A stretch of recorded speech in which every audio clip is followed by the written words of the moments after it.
Hi, I'm John Currie, Professor of Pastoral Theology and Dean of Pastoral Theology at Westminster Theological Seminary. And I have the privilege today to be here with Dr. Scott Oliphint, Professor of Systematic Theology and Apologetics, so that we can have a conversation with one of our professors, Dr. Richard Gaffin. Scott, Dr. Gaffin, welcome. Our goal today is to record some of the history and some of the memories that Dr. Gaffin has of his career at Westminster Theological Seminary, so that we might pass that on to another generation and a current generation of pastors. And so, Dr. Gaffin, I'd like to begin by asking you a little bit about your introduction to Westminster Theological Seminary. You actually had a longer relationship than when you started there. Your family was part of Westminster Seminary. Could you tell us a little bit about that?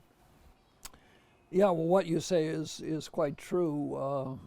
I've been a part of, or Westminster's been a part of my life, I guess you could say, from birth, because my dad is a graduate 1935, and so I've always had a very high impression of Westminster from my earliest years. He was, as so many of that era, and I might also mention that my eventual father-in-law, E.J. Young, the Old Testament professor, was also part of that 1935 graduating class. And such a high regard for Machen. They were personally Machen's students, and I have, for instance, my own copy of Machen's Origin of Paul's Religion. Wow. Came to me from my dad, and it's assigned to him from Machen himself. So I have that copy with Machen's signature in it. But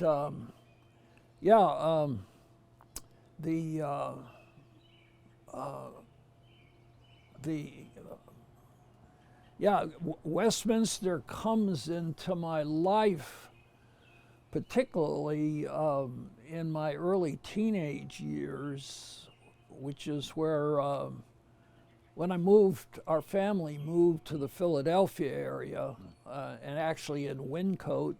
We lived there, and I became a part of Calvary Glenside congregation. At that time, I got to know, well, let me back up just a second. I was interested to see, actually yesterday on the OPC website, there's a little clip every day of this day in OPC history, and they were recalling a 1952 event at Westminster. They called it the Reformed Ministerial Institute, in which, and the picture is a picture of Meredith Kline, of Dr. Clowney, of a member of the board at that time, and Dr. VanTil. And that would have been May of '52. That was been when I was 15 years old, and I had contact with all of those men at Calvary Glenside, where the Klines attended, the VanTils attended, the Youngs attended, virtually was Calvary Glenside then was sort of the Westminster faculty congregation. So Yeah. I don't know how much longer you wanted me to go on. No, that's good. Who was pastor there? Do you remember your?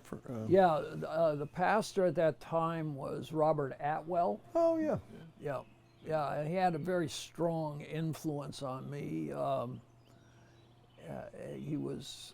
At that time, he was also doing part-time development work for the seminary. And I can remember as a teenager being in a catechism class. We were working through the confession, and that was the first time I heard the word perspicuity of Scripture. Huh. So, So Westminster was formative for you before you were ever a student. It was really impacting your life. oh, very much, yeah. Because, well, you know, I was a teenager, and just say becoming more epistemologically and spiritually self-conscious. And at this time, my dad was not really in my life because in the turmoil after the Second World War, they were China missionaries. You know, I was born in Beijing in 1936, and our family came back to to the States short of just before Pearl Harbor. So through the war years, well, actually, my dad, when we first came back from China, we lived for a year in Wyncote, and my dad worked on a THM program. I think it really became more of a kind of a special study year. He never finished the degree program. Then he went off during the war years and was a church planter in Milwaukee, Wisconsin. And then he went to the OPC, had a choice because of the communist takeover in China of China missionaries, Mandarin-speaking missionaries, either going to Taiwan or Singapore, and so the OPC targeted Taiwan, which is where my parents had their career as missionaries, and that was. But that was by the time I was a teenager, and so I never was back to Taiwan. But my dad went ahead of our family with the hope that they could join, and it was several years before that. My mom and younger brothers were able to do that. So. I had, you know, very, it was faculty members in their personal lives. Obviously, I wasn't a student who had a very strong impact on me. John Murray, I should have mentioned him. Yeah. He worshipped at Calvary Glenside at that time every Sunday evening. Yeah. So. Can I ask this? How much of a draw was that relationship to those faculty members when you decided to go to seminary? Now you went to Calvin first, and then made a decision to go to seminary. Did the fact that you knew those men and how they had impacted you, as you said, in their personal lives, was that influential for you going to Westminster, or was it just okay? That's where I want to study theology. How did that work? Yeah, I think I probably should answer that in a kind of roundabout way. I graduated from high school in the Philadelphia area, and as it developed there, I was given a scholarship, tuition scholarship, to go to the University of Southern California. And in those days, people didn't travel that far to go to college, and there was a group of Southern Cal alumni in the Philadelphia area that were interested in trying to get, you know, somebody from the East Coast, I guess, to Southern Cal. So I didn't really have any clear goals at that point, but so I went to Southern Cal, and I was there for 2 years as a math major. And again, yeah, getting me thinking about that, it was pastor at a OPC congregation in Long Beach, California, who had the Lord used him for the impact in my life, and I began to see that my interest in math was really more. I didn't really see a future in math, and so I began to think about. Well, as I guess I put it this way, looking back, I can see the Lord's hand on my life in drawing me toward some other course of action, let's put it that way, than I was set on. And here is where the teenage influence of someone like Bob Atwell, the pastor at Glenside, was very important. In those days, very strong emphasis on Christian education. And Calvin College was the only Reformed Christian college. So it was kind of a no-brainer that I would go to Calvin.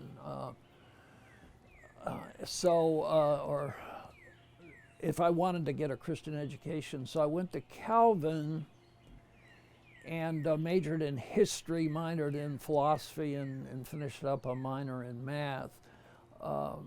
But it was in those Calvin years, I think I got a fairly good grounding in the history of philosophy, but there were a lot of issues that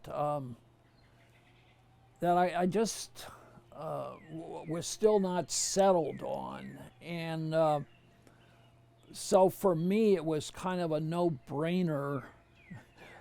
If you wanted to get your head, think clearly, your head on straight on philosophical issues, then you needed to study with Dr. VanTil. That was sort of a commonplace at that time. So, with these rambling reflections, to make a long story short, I came to Westminster with the thought of, having graduated from Calvin as a history major, that I was thinking of something like becoming a high school history teacher. I didn't have any plans for further study. I came to Westminster for a year, basically to get clear on life and worldviews. And I guess you could say I came to Westminster for a year, and I ended up being there for the rest of my life. Yeah, for which we're very, very glad. Who was the pastor in Southern Cal? Do you remember?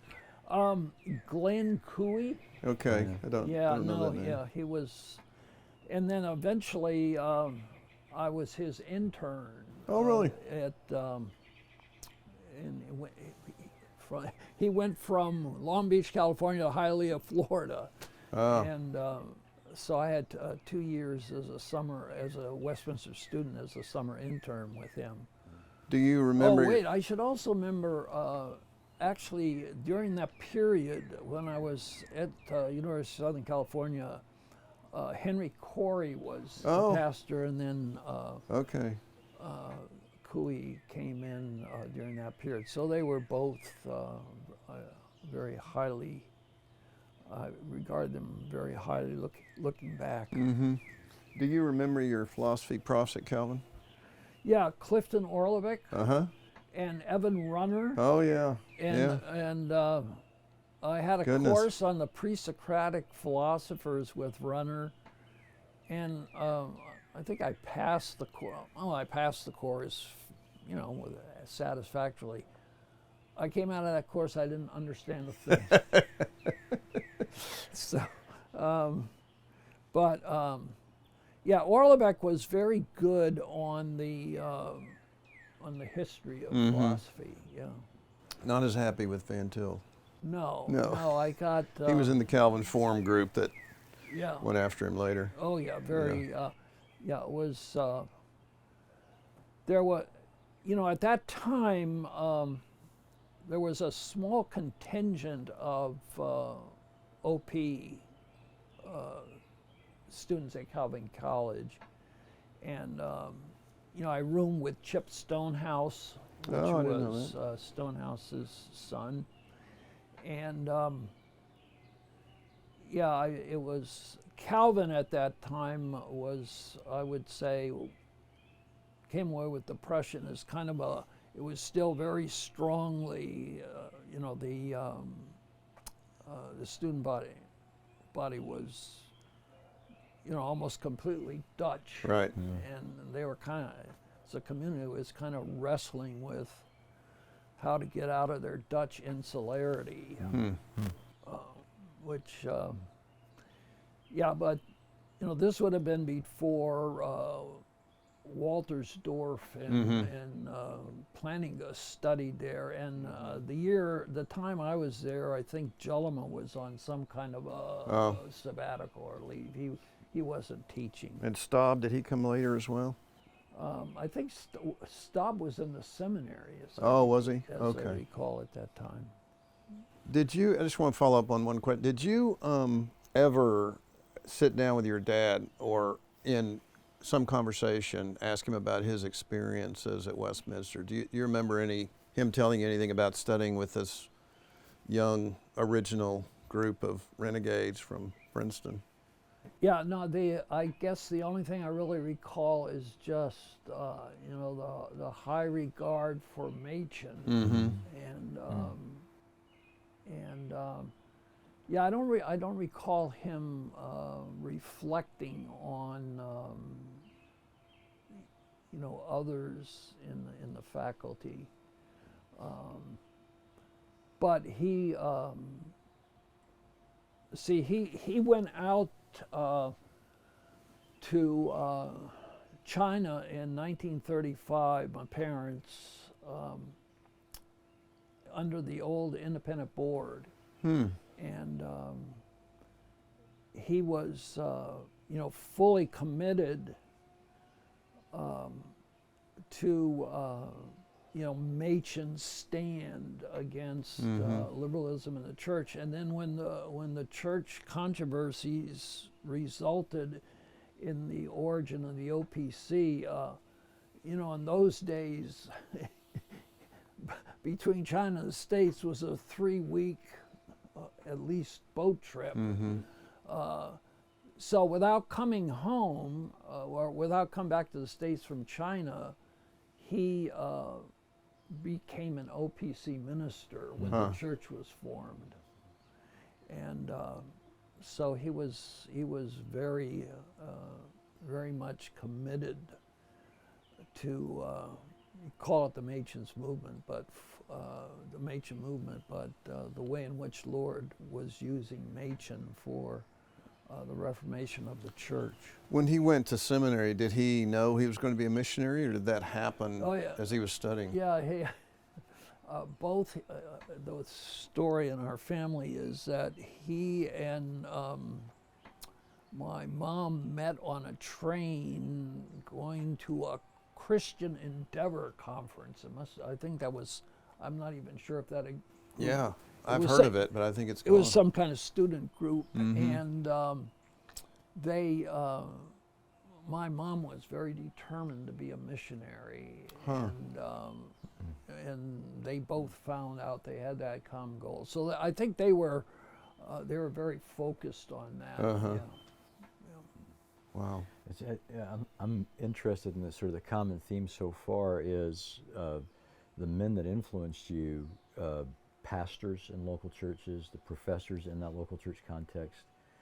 And I remember one of our first encounters when we were visiting, when I was a student, and I asked you, tell me what you remember about the original faculty. And I think I remember, without you missing a beat, you said their prayers. What do you remember, once you became a student at Westminster Seminary, what do you remember about those men that were in the classroom and about their role as professors, their impact as professors? What are some of the favorite things you remember of them? Oh, wow. On the matter, since you mention what I'd said previously. I think it was particularly John Murray's prayers. And I guess I didn't appreciate it as much at the time as I have subsequently. They were very much probably in the language of the King James, because that was really the only English translation current at that time. We're talking about 58 to 61 now, my first degree student years at Westminster. Murray, they were just very saturated with biblical language in a very worshipful way. It's I don't know that I have any striking anecdotes. There's always the one about VanTil throwing chalk and that sort of stuff. And VanTil, when you came into the first apologetics course, he would talk about the distinction between giraffes and bunnies in the students. And so that got you oriented. There was quite a contrast in terms of classroom style, say between, I had virtually all my systematic theology required courses at MDiv. Well, at that time it was a BD level. I had almost all my courses in systematic theology except with John Murray. So that was a powerfully formative influence on me. And I'll say a little bit more about that in just a second, but his teaching style and VanTil's, you couldn't imagine, or it would be difficult to imagine any greater contrast. As I would recall, I was just looking at it the other day because I wanted to see if Murray addressed passability, peccability, in his lectures on Christology. So I have like this thick a binder of my notes, and in those days, that you had to take down virtually every word, and that a lot of students would complain about that, and but I found that very I don't know, that was just right. That was just right for me because it forced you to really concentrate as he was lecturing, and then in preparing for an exam, just to work through that material. VanTil, on the other hand, it seemed like every class was the same, sort of running through the whole history of philosophy. Up on the chalkboard. But it had its. I think I learned more from VanTil reading the syllabi and like Introduction to Apologetics, Introduction to Systematic Theology, but he. But I can see also the method, what he was about in that way of approaching things. He's trying to get, students to see the larger picture. Did one or the other, or of any of those professors you had, particularly influence your own teaching style? I mean, we can all remember your teaching style very vividly, and whether you know it or not, we actually imitate it at times. Except no more overheads. No more overheads. You're the only you were the last remaining overhead at Westminster. Did one of those? That was a great technology. Yeah, 30 years ago. Was there one particular prof or a combination of profs? How did you think through how you were going to do your teaching? Oh, I would say that Murray influenced the way I lecture. I don't think I was quite as I think my teaching probably involved somewhat more repetition than Murray. But no, that's not. I don't think Murray was, in his lecturing, was pace things so that you could take the dictation. Huh. You had to. You did that too, in your lectures. I thought Yeah. you paced it so we could follow. Yeah. That's. Yeah, I would say. Then I would say one of the best lectures, in terms of style. There was actually, he's a Bardian. The year I was studied in Germany, it's Otto Weber. He lectured on Calvin one semester and on the Heidelberg Catechism, and quite different. He just the way he lectured was very effective. But in the Westminster setting, I guess it would be Murray. Murray molded me. Yeah. If you could put it that way. Do you remember a moment you went to Westminster for a year and then now you're all in? Was there a point? Do you remember a point in that year where you said, "Okay, I need to carry this all the way through"? Yeah, I think it happened during the first year. Yeah, and see, then I had the intern year between my first and second year, my second and third year. Okay. And that and there, well, Glenn Cooey had me. I'm very strong influence. He was sort of at that point. He was sort of the premier church planter in the OPC. That's why he left this pastorate in Long Beach to go to Hialeah, Florida. And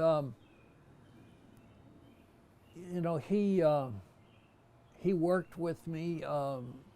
What's the title of the book by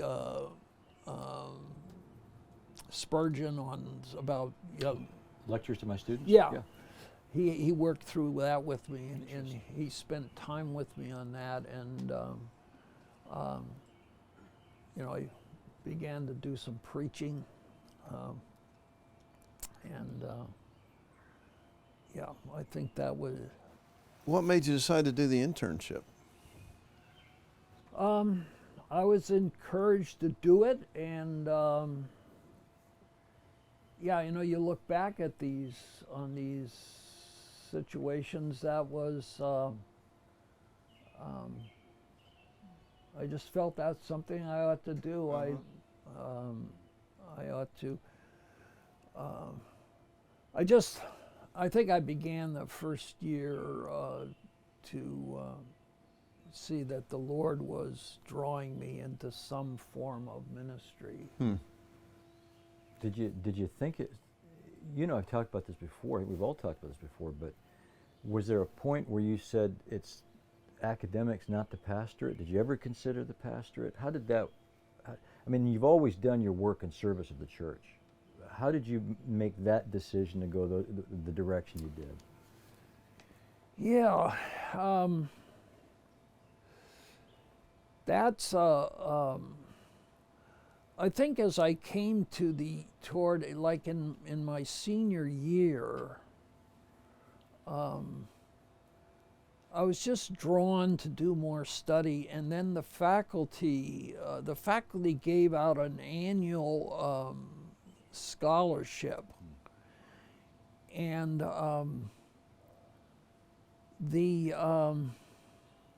trying to think back now.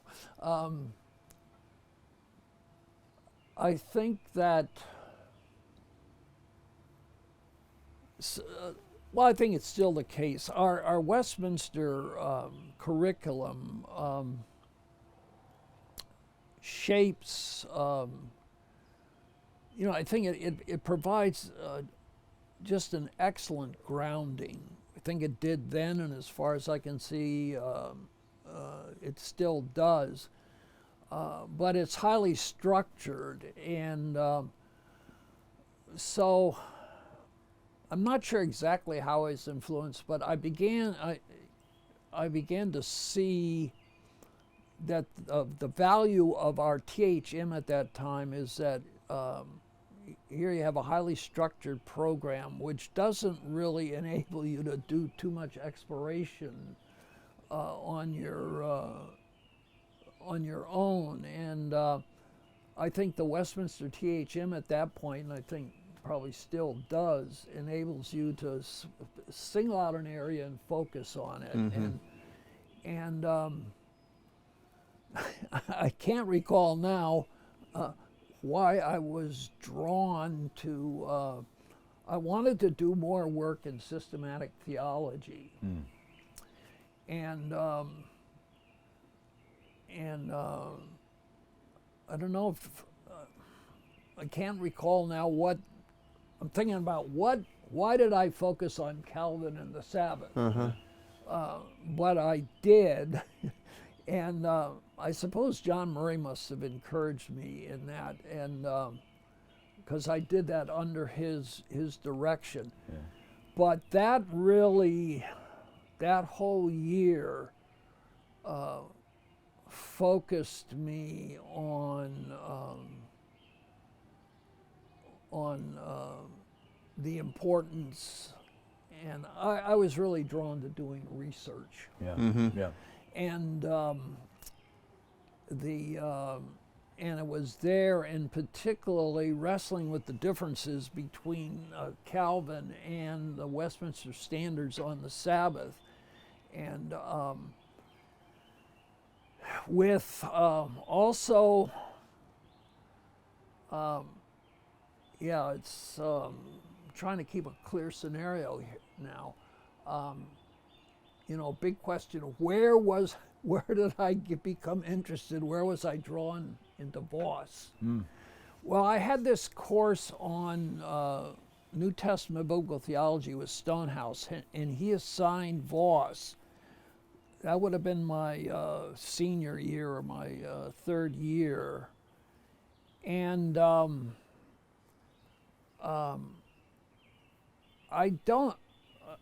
think it was, I really wasn't grasped by Vos in that first exposure. Mm. But then in working on, and Meredith Klein would have had influence here, excuse me, in working on that dissertation, that THM thesis, the whole, what I came to see that I hadn't seen as I had grown up in the church and been catechized, the whole eschatological significance of the Sabbath. Mm. So that really opened up, that opened up a window of the eschatological, as I would put it succinctly, the eschatological nature of the gospel. And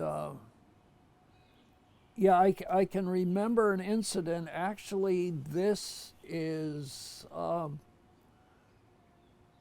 thinking about this interview and just recently, and back on my experiences, I had a course. It was called Apostolic History with John Skilton, who was another,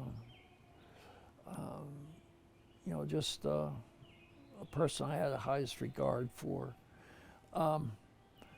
But we were working on Peter's Pentecost sermon, and his use of the passage, Peter quotes the passage from Joel 2, mm-hmm. And Peter applies that Joel 2 passage, it was a prophecy in Joel 2. He applies that to what takes place at Pentecost. Well, the text in Joel 2 has after these things. As Peter quotes it in Acts 2, in place of after these things is in these last days. And I can remember that just opened up a window for me that the last days are here. And that was,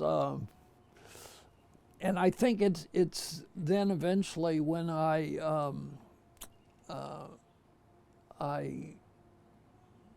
started to read Vos with more understanding, I guess you could say, or more appreciation.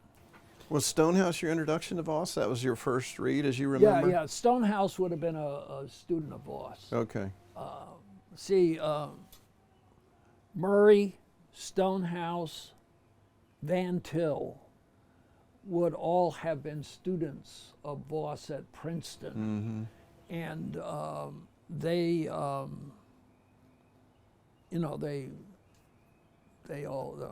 just highly had the highest respect for him, and they were all influenced by him. So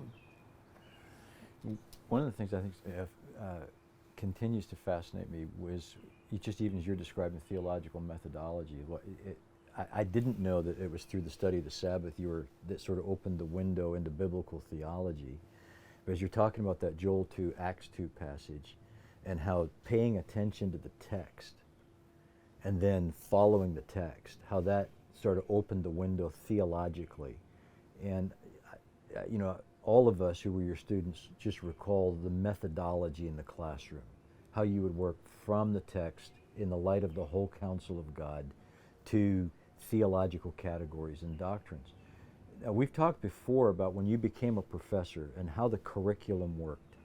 And if I recall correctly, you talked about a shift that started to take place where you actually, at a curricular level, some of you as faculty started to move the methodology, the development to exegetically driven theology. Can you talk about who was involved in that and what that was, and if I'm recalling that correctly? Yeah, no,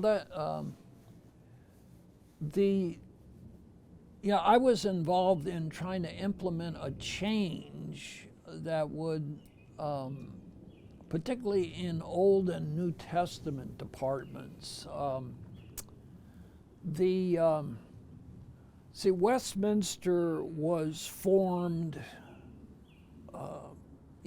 as we refer to Westminster as the old Princeton. Yeah. It was formed very much out of the whole controversy, the demise of the old Princeton, right, and the origin of Westminster. It was very much oriented then in the Old and New Testament departments, focused on responding to historical critical issues and discussions and providing sound answers to that. And that was the curriculum that I went through. There was a course in New Testament introduction, and then there was a course on New Testament exegesis, Old Testament exegesis, and those were helpful courses in providing students with basic tools how to go about exegesis. But then the courses were gospel history, required courses, gospel history, apostolic history, and then Stonehouse taught a course on New Testament biblical theology. Klein taught one on Old Testament biblical theology, both very valuable courses. But the particularly, say, the gospel history course that I had with Stonehouse. It was 4 semester hours, and 3 of the 4 hours were involved in dealing with the whole critical quest of the historical Jesus. And I just, as I looked back on, had the opportunity as I came on faculty, that didn't seem like the best. Not that those issues weren't important, and when I did teach the Gospels course on a reconfigured curriculum, I certainly gave probably a semester hour of time to the same developments that Stonehouse had spent 3 semester hours on, and particularly a course that's designed to prepare, primarily to prepare pastors, just didn't seem like the best use of time. And I think also with other colleagues, like Palmer Robertson, and you know, we had come to an appreciation of biblical theology, I think, through our teachers, through someone like Stonehouse. Yeah. But to give the curriculum a much more, in the Old and New Testament departments, a much more explicitly biblical theological orientation. Yeah. So, Yeah. so, you know, I think that would, the whole faculty was involved, but you know, in any kind of revision, but it was basically in Old and New Testament where we made these changes. Tell me about your doctoral work. Yeah. I don't think I've ever asked you about that, surprisingly. Surprisingly to me. See, I think the Calvin and the Sabbath issue, as I've indicated, brought into view the whole area of eschatology, as this little incident that I mentioned in the Apostolic History course. And so when, I'm trying to recall the sequence now, when I finished the, as I finished the THM, I became, I guess I had systematic theological issues. Things came to a focus for me in New Testament theology, and then working particularly in Paul. And well, I should back up.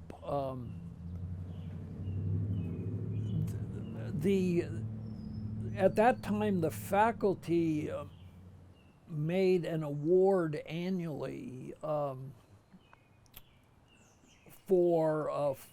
to encourage further study. And the stipulation at that time was that you had to study in Europe. So I was encouraged by the faculty made that grant, and so I made the decision to go to study in Germany, because that was you know, so much of us. I think the goal of the faculty in making that award was that you know, Westminster's vision, a primary aspect of its vision was to provide a place that would answer, you know, the Robert Dick Wilson thing. I've not shirked the difficult issues, and that there would be people then who would be trained to interact with critical approaches. so I think that was the rationale in back of that grant, and so I discussed certain options and made the decision to study where I went in Göttingen in the theological faculty there. And just as a kind of a footnote, that grant was for $1,500 a year. And at that time, the exchange rate of marks and dollars was 4-to-1, which was pretty good. And so at that time, I was married, and Rich was 6 months old. And so we lived on that $1,500 for a full year. What year are we talking about? That was the academic year of 62 to 63. Okay. But that year, as I look back, the Lord used that in a powerfully formative way. Number one, here I was exposed, to premier historical critical scholarship. Names, I guess, that don't mean so much to people, but there are a scholar by the name of Joachim Jeremias in New Testament, Hans Conselman, Otto Weber, and they, as I was in that atmosphere, I really appreciated what I'd gotten at Westminster, and especially, as VanTil was very alert to these developments, interacting and critiquing Bart,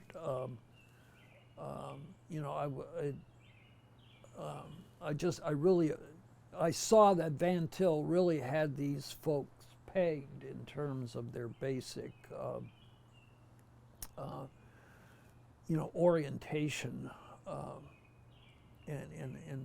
and particularly their rejection of Scripture as the Word of God. So, and then also, just the reading and studying I did that year, I became increasingly interested in Paul. And I didn't know what I was going to do in Paul. Eventually, I suppose I could mention, this is after I came back from the year in Germany. When I went to Germany, I went there with the idea that the thought that, I was in the Westminster PhD program, that I might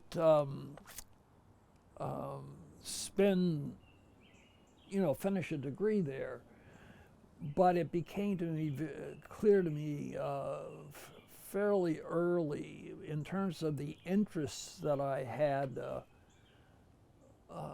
because in that German situation, you worked fairly closely with a given professor on the topics that he wanted you to work on. It was clear to me that it wasn't going to be feasible.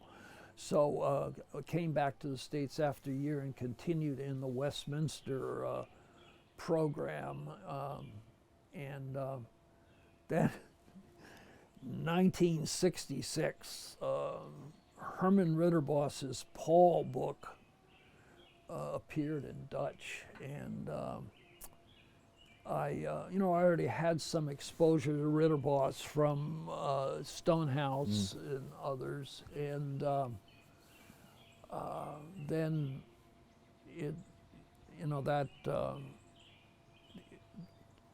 that's when I really learned Dutch, working through 600 pages plus of that book.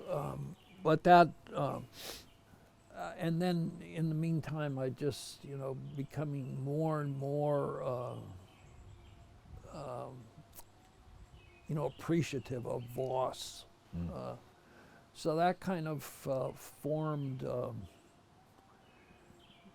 began to shape my my focus toward a dissertation, and and then it became more and more clear that Paul's resurrection theology was really what drew me and was an important area to work in. Did you have an advisor at that point in the Westminster program? Was Stonehouse your primary resource, or was it more group? So I was in the old Westminster PhD in systematic theology. Okay. It was a THD then, wasn't it? Yeah. Well, yeah. I don't have a. You have a THD. I'm a THD. Yes. Even better.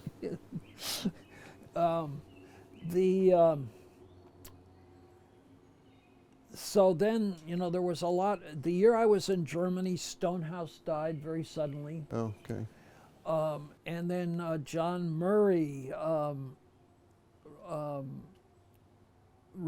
retired, and ended up Norman Shepherd ended up being the director of my dissertation. Really? Yeah. I didn't know that. So he would have been new there. Yeah. Shepherd was a couple years ahead of me on faculty. And he had no doctorate, am I correct? Yeah. No, okay. no.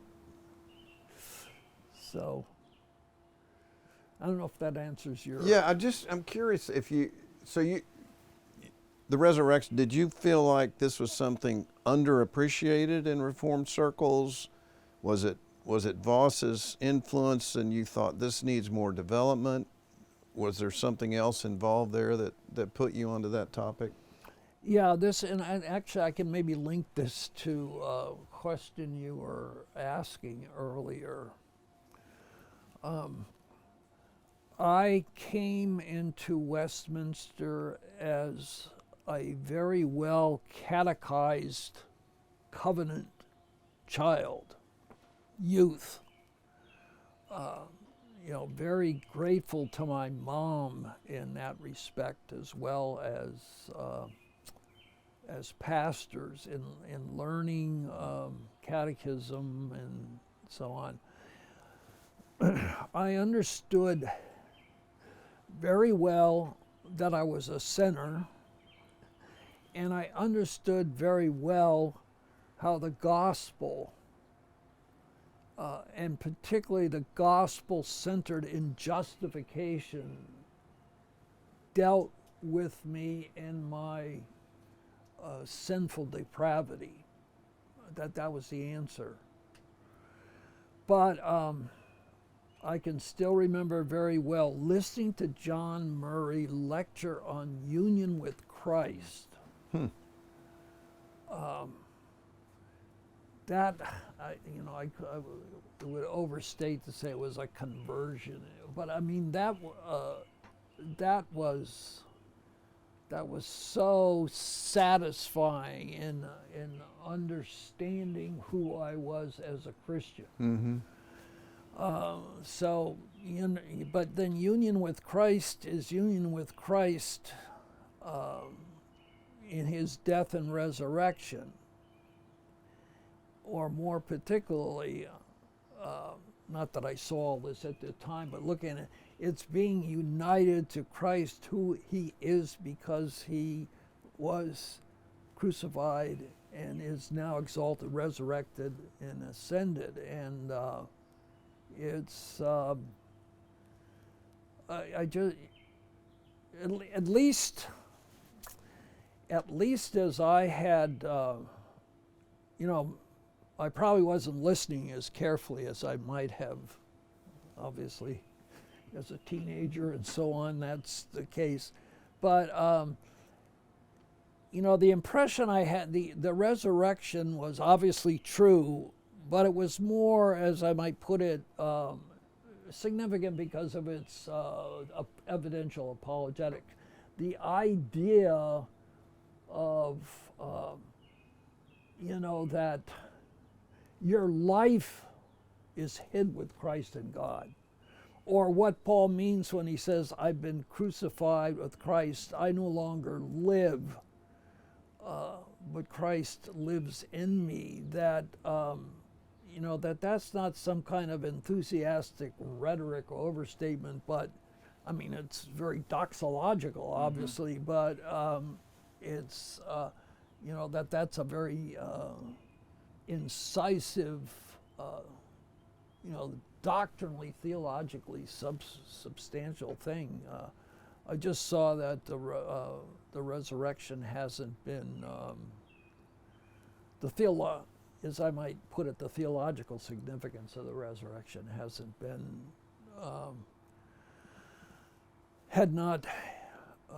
I felt in the orbit of which I was a part, and that as I was now part of Westminster's faculty, that just hadn't gotten the attention that it needed.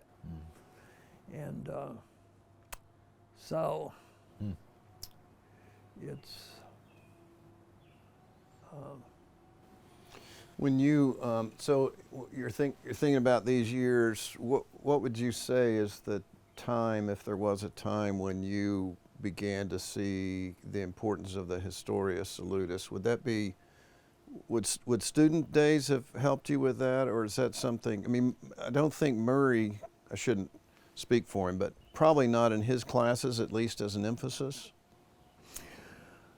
Unless I'm wrong in this regard, Herman Ritterboss coins the expression historia salutis. And that, and I was, see, that was one of the most important things in the Paul book, that he develops that whole book around. I think he overstates, but it's basically, his point is that the heart of Paul's theology is not the order of salvation, ordo salutis. And see, ordo salutis is a fixed expression, you know, in theological jargon, you know, going back to the 70s. So I think very helpfully, very incisively, he formulates this Latin expression, history of salvation, historia salutis, to you know, to juxtapose it to ordo salutis and to stress that the heart of Paul's theology is what takes place in the death and resurrection of Christ as the culmination of historia salutis. Since we're talking about this, see it in, I mean, it's a classic element of Reformed theology to make a distinction between the once-for-all accomplishment on, you know, Murray's book, Redemption Accomplished, and really the historia salutis is ordo salutis distinction is an alternative way of expressing that distinction between accomplishment and application. But what I have come to see ever more clearly is that the value of historia salutis is that it historically situates and brings to expression the eschatological significance of the death and resurrection of the work of Christ. I mean, if you use the category of redemption accomplished and applied, well, then you focus on Christ, but that does not, I mean, the notion of historia salutis brings into view the whole, it alerts or points to the history that begins, the covenant history that comes to a culmination in Christ. So Ritterboss would have been your key there. That's things really came to light at that point on the historia. There was there was a person, a man about my age, Jan Versteeg, was doing doctoral work on the Holy Spirit in Paul, about the same time as I was working. And he also is very much influenced by Vos, and his work came out a little ahead of mine, and that was also very helpful. Yeah. You know, when we started talking today about your relationship to Westminster, you honored the stand that Machen had taken, your dad had taken, and there's a lot of ways in which Westminster was born out of controversy, and because we believe in standing for the truth, we've gone through a number of controversies. Would you be able to just think about your experience with Westminster, and whatever you want to touch down on, help us understand from your perspective what that history of controversy means, and how have we handled it, and what have we done well, what could we have done better? So in other words, I think we all know that from its inception and a number of significant touch points, and in your decades with us, you were there for a lot of those. We've had a lot of issues we've had to take stands on, talk about, where there's been controversies. When you think about Westminster and controversy, what do you think about? What rises to the top? What was done well? What would you tell us to do in the future? Does that question make sense? The question makes sense. Yeah, that's a large question. I'm not sure how constructive an answer I can give, at least in a global sense. It's yeah, I think as I look at the history of Westminster, particularly, thinking of my my faculty years. See, when I came on the faculty. I'll try to get at your question. Give you a little background here. See, I came onto the faculty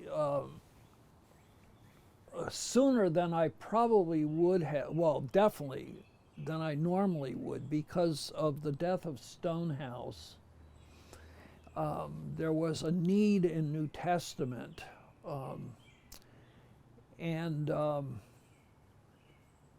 but so I came onto the faculty at a fairly young age, and as I look back, I came on the faculty with fear and trembling, because here I was, I was a real baby on the faculty with all these men, who not only I regarded highly, very highly personally, but who were, across the face of evangelical Christianity at that time, all very, these were giants. Yeah. So here I am in this mix, and I mention that because Westminster I went through as a student and came on as a faculty. It was highly, they all had a very clear sense of being there because of the Machen movement, and of representing the best of the old Princeton. Now, there were differences among the faculty at that time that I became aware of, particularly between Klein and Murray on the covenant. Then also Klein was seen as more venturesome with his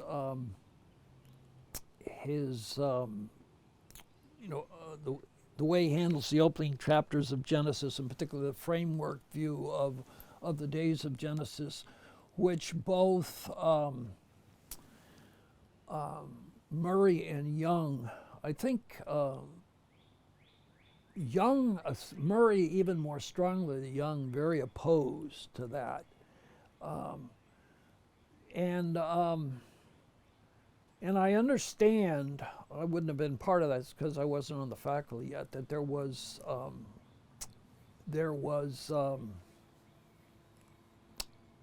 considerable debate. The faculty had meetings discussing these issues. I know this, I'm not really well informed on that, and I don't know how you would get at that these days. I don't know if there would be things in faculty minutes or what. But now that, I guess you could say that ended because Klein made the decision. This would have been just about the time that I came on the faculty.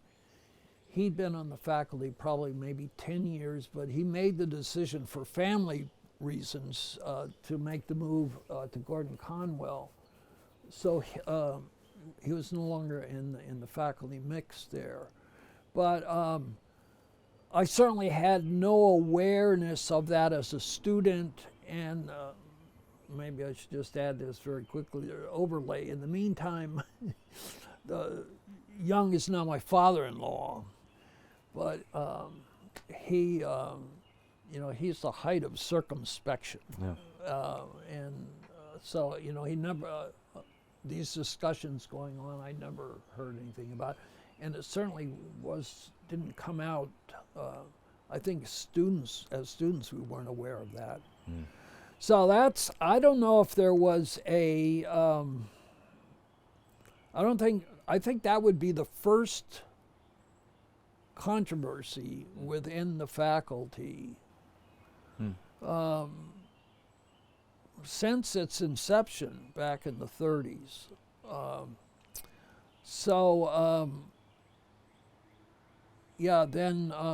Now, excuse me, are you asking me about controversies that have taken place at this? Yeah. The next controversy would be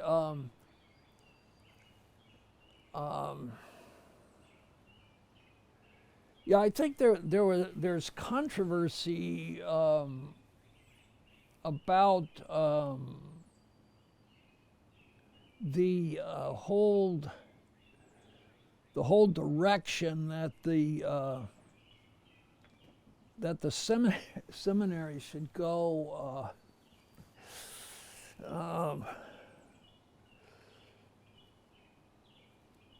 Well,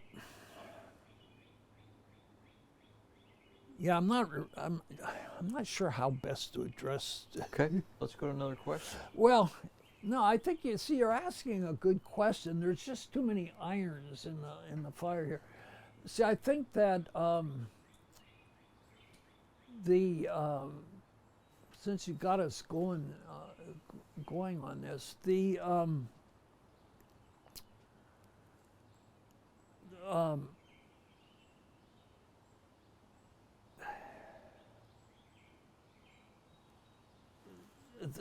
and I think this is important for you, John, of interest to you. Yeah. It was sort of, I think, practical theology was looked at as kind of, as not getting due attention. Right. And now backing up, in my practical theology,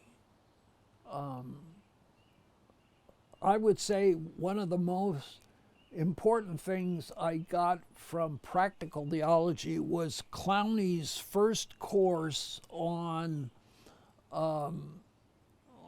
I forget what they called it. What do you call the first course now in orientation or something? Yeah, but it's Intro to Pastoral Theology and Practice. It used to be Orientation to Ministry. Yeah, something like that. Yeah, used to call it poimenics or something. No, yeah. Poimenics, that had to do with counseling. Oh, okay. Yeah.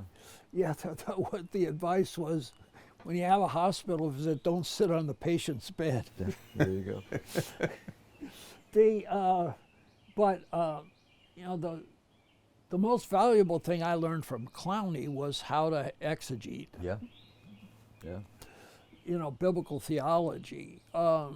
So there was a kind, I guess, there was a kind of restlessness about practical theology, and I think that's continued. Yeah, yeah.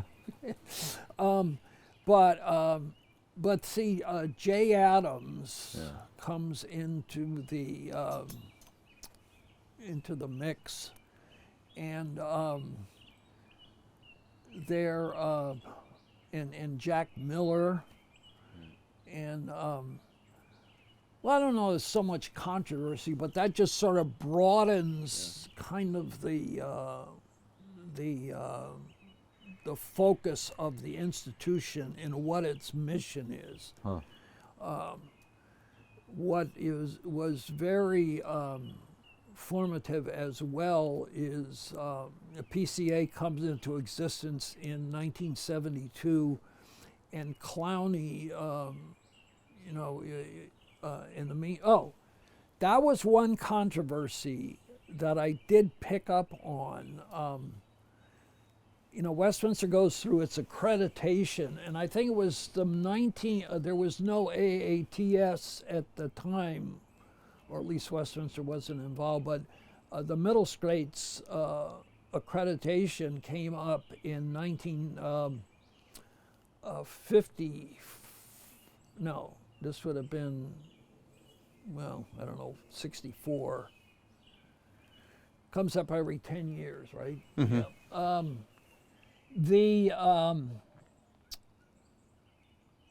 The Middle States told Westminster they couldn't. Let me back up. The model of Westminster from the beginning was this is going to be a faculty governed institution, and Machen's strong conviction that there ought not to be a president, and that really carried through, and that was the perception that it was Princeton having a president that really led to its downfall. So there was a big debate about, Middle States said, you can't run an institution like this, you can't survive.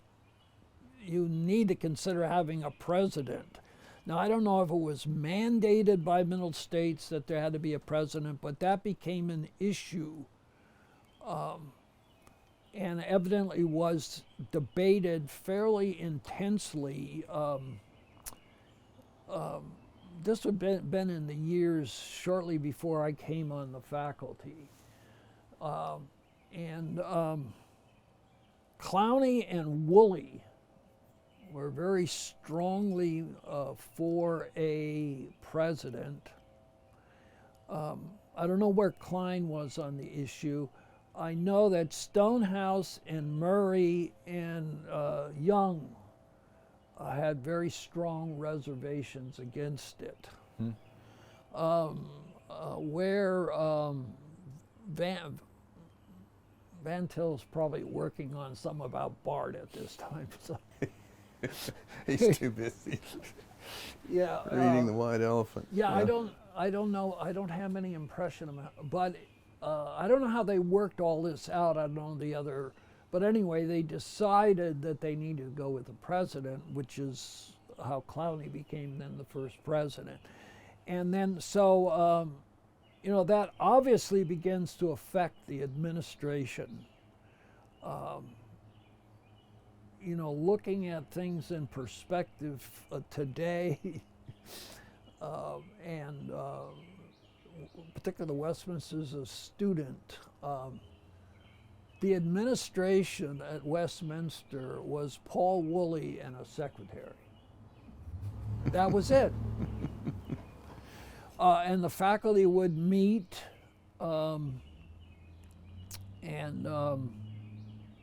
virtually every Saturday morning, Claire Davis has the talks about how, in fact, VanTil would be there deciding how many rolls of toilet paper had to be ordered for the restrooms. But Jay Adams, when he came in, he said, "We got to stop doing this. This is ridiculous, cutting into a fan." And that was probably wise. So then the weekly Saturday morning faculty meetings ended. But I mean, I mention that because that reflects, the Machen vision that, this is going to be a faculty-run institution. But then, inevitably, I don't think anybody recognized at the time, the presidential model is bound to change things, and Clowney became very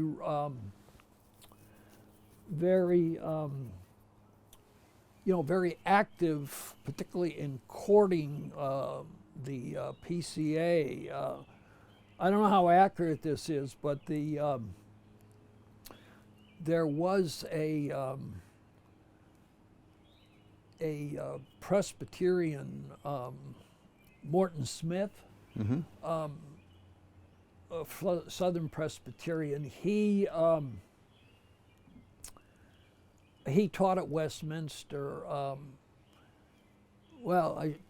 Long and short of it is, I think Clowney wanted to make Westminster was pretty much an OP institution, and he was very interested, and my own view, I think appropriately so, in opening Westminster to the PCA as it got started. And I think my impression is he was hoping to head off the formation of RTS and make Westminster kind of the PCA seminary. So there was that issue of governance that was. Then theologically, you come to the Shepherd controversy, and about that, I guess I just would want to say this.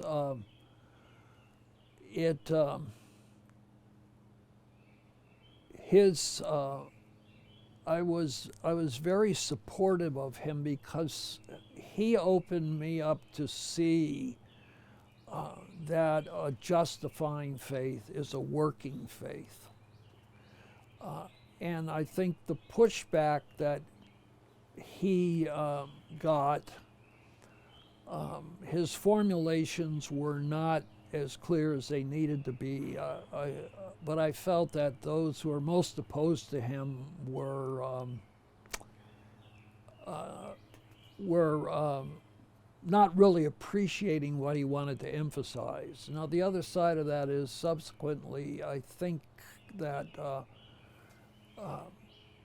although these weren't elements in the controversy at the time, as I would sum it up, what was at issue was the nature of a justifying faith.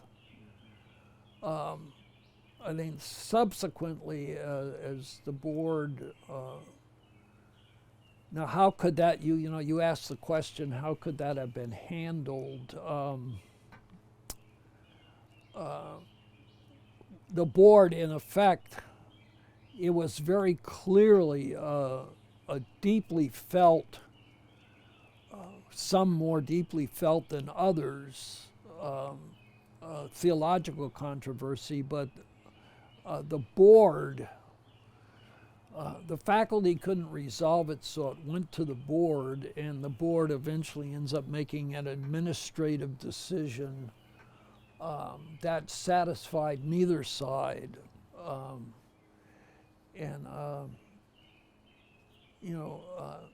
I think the seminary has done, well, let's say the Lord has been very good to the seminary to have weathered that whole situation in terms of support, because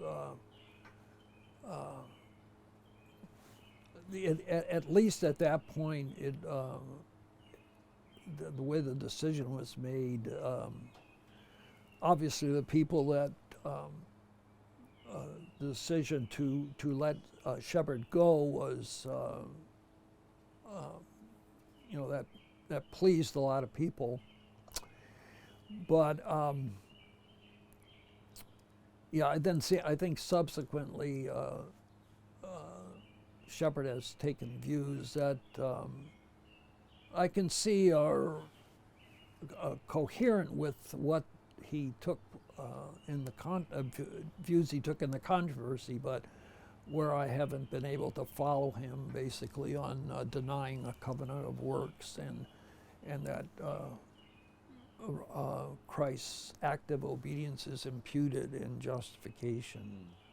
So, yeah, how that could have been,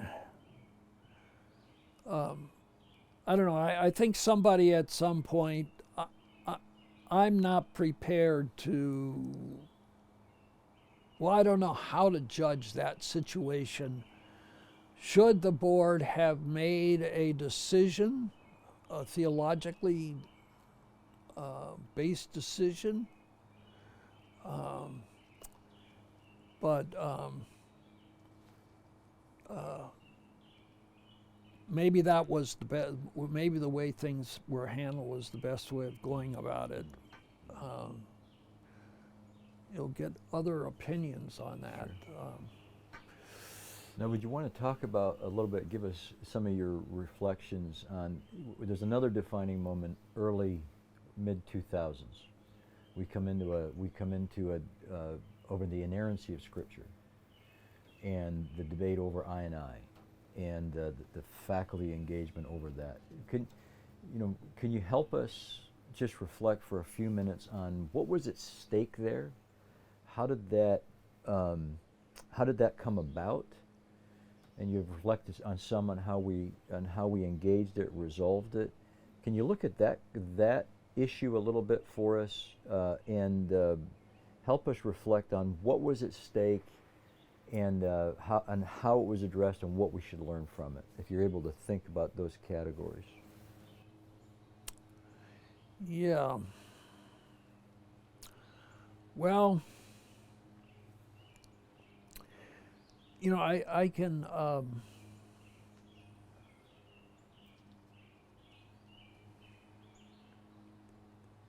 if you lose confidence in the self-witness of Scripture, as that has been brought, I think, in a unique fashion among confessional documents, as that finds expression in Chapter 1 of the Westminster Confession, and most particularly that God is the author of Scripture, or as Reformed theology has, I think, properly said, the primary author of Scripture, in distinction from the human authors as secondary authors, genuine authors, but instrumental to God as the primary author. When you lose confidence in that, or begin to call that into question, then you're dead in the water theologically. And I think, regrettably, that is what has happened, or that's what happened in that controversy. And to me, that was clear early on. I think perhaps clearer to me than others. Well, I know than others. I'm not sure. Now, did you mention I? Yeah. Yeah.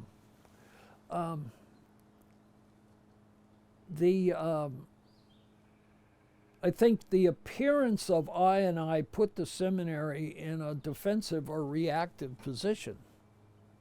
I mean, the seminary didn't. particularly if you look at the opening of I&I, it sort of suggests that the seminary is an environment that encourages this,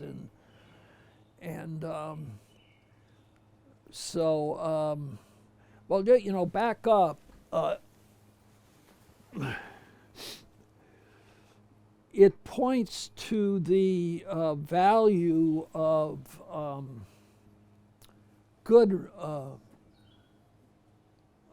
relationships within a faculty, and I think we did have. When do you come on the faculty? I came to seminary 91, faculty 94. Okay, so you know, there was a hermeneutics discussion groups where you, yeah, and you know, I think that idea is very, you know, that's so important to have something like that going on. And I think they were useful at a certain point, and yet I think as I look back, it became clear, you know, the differences that were emerging in our midst, you know, particularly in several of the Old Testament and some New Testament professors. But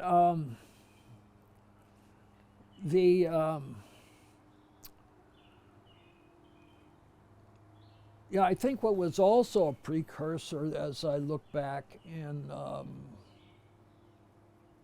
you know, I think maybe this could be thought through more. Some on the faculty, you know, the new perspective on Paul comes into the picture, and see, really, the new perspective on Paul is more of a, you know, what underlies that is a new perspective on Judaism of the Second Temple period, which I think drew the interest of the Old Testament people because, you know, that it's their area of working, and so it gets right, even though he's a New Testament person, and or the, you know, the new perspective on Paul people are New Testament people. They're basically always on the agenda is an assessment of the Judaism. Well, Judaism largely considered, and particularly the Judaism as at the time of the New Testament, and yeah, the New Testament makes some very valuable, New Perspective makes some very valuable observations, particularly the importance of the ecclesiological implications of justification. But the way in which I would sum it up is that what is the byproduct of justification becomes transposed as the main point of justification, which, as far as you know, you're striking at the heart of the gospel. Right. So, but I think some of the colleagues didn't see that. I don't know if you recall, there was an effort within the faculty to discuss right, generated by the president at the time. And I think, that brought out real differences. And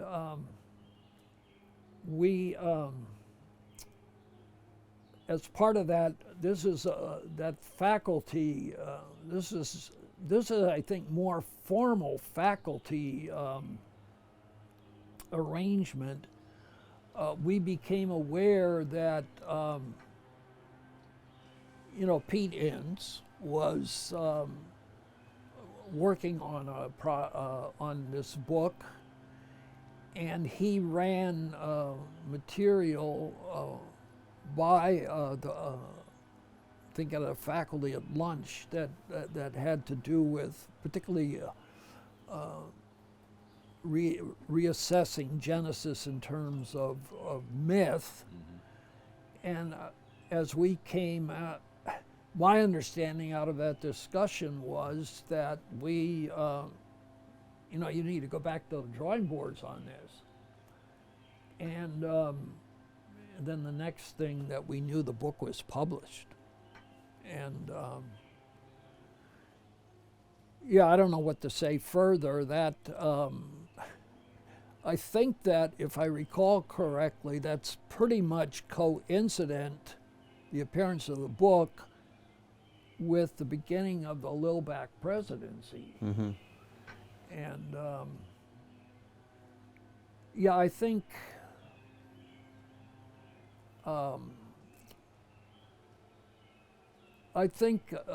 that he has, given about the best leadership that could be done in that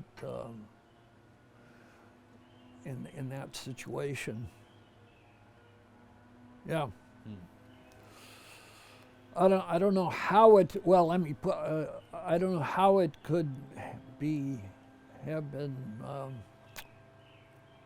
handled any differently. Yeah. Right. I think we made every effort to try to work things out. A lot of discussions but I think. It's a situation that there couldn't be any compromise on. Right. The things, unity in the things necessary, liberty in the things unnecessary, and charity in all things. It was one of those issues where I hope the charity was there. But there just was within the bounds of our confession, there was no room for for accommodation. Dr. Gaffin, I have always wanted to know your experience when Westminster decided to offer an MAR, which I think was early 70s, but you can correct me. What was happening there? What was the thinking? What do you think as you look back on that? To me, was a pretty monumental decision. Yeah, it was a monumental decision, and it got it got a fair amount of discussion. I'm sure, I can't remember the details now, that it was Clowney's initiative. This is kind of, part, I think, of Clowney's, and of course it was shared by others, vision of broadening the seminary. I was going to say this was roughly the same time as the emergence of the PCA, and the desire then to make the seminary to have the seminary serve the PCA. The PCA would look to Westminster for training pastors. But also, this would be an interesting question. I'm not sure how to, how I would best answer it, but just changes in the culture.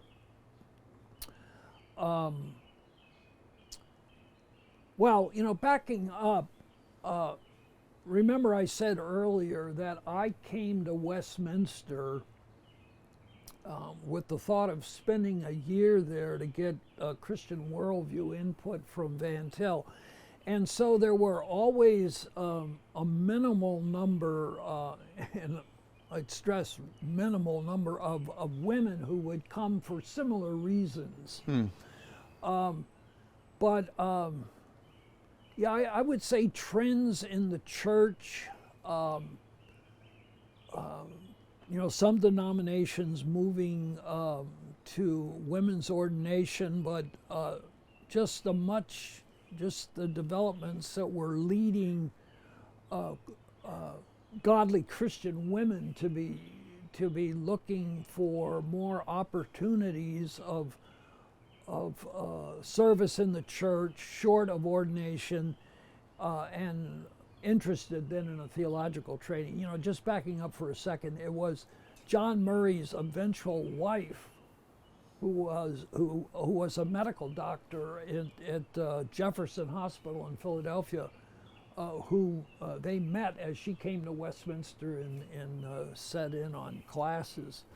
So there was perceived, there was this perception of broader interest in theological study, broader than simply training men to be Presbyterian ministers, which is the Westminster charter from the beginning. So the basically what was debated at over some time, both in the faculty and then also in the board, you know, how to address this. And the proposal was that instead of a single a charter purpose, the purpose, if I'm recalling correctly, the purpose was to be threefold. Maintain as the primary purpose, training men to be gospel and more specifically Presbyterian ministers, to provide theological training for those who are not interested or called to the gospel ministry, and then also to implement a doctoral program. So now by charter, Westminster has three purposes rather than a single purpose. And so the question now becomes what kind of programs, because see, prior women were free to come and audit classes, but you know, there was no credit for it. So there was provision needed to be made for a degree program, and that's how the MAR programs developed, which are, I think it's probably still pretty much the case, although I've lost a bit of touch with things over the last 5 years or so in terms of programs being developed. But the MAR was basically the MDiv program with the practical theology taken out of it. Mm-hmm. Yep. So, and there actually was a doctoral program, which was the doctoral program I was in as a student. That I think that got started around 1960, but that was terminated because of the faculty didn't see itself as having sufficient resources. Stonehouse died suddenly, then 6 years later, Young died very suddenly, and so there just weren't the faculty resources to maintain a viable doctoral program, was the perception. So that program was terminated, but then with this charter revision with the more than single purpose, that led to the introduction of, you know, what has continued to be the doctoral program. Mm-hmm. So that's how I would recall. Good move, bad move. What would your judgment be looking back on it? A little of both? Yeah, you're leading me with Yeah, no, that's helpful. I would say I think there can't be any question that Westminster has really served the church well in providing this kind of formalized study for those who are not called to the ministry. I think the tension is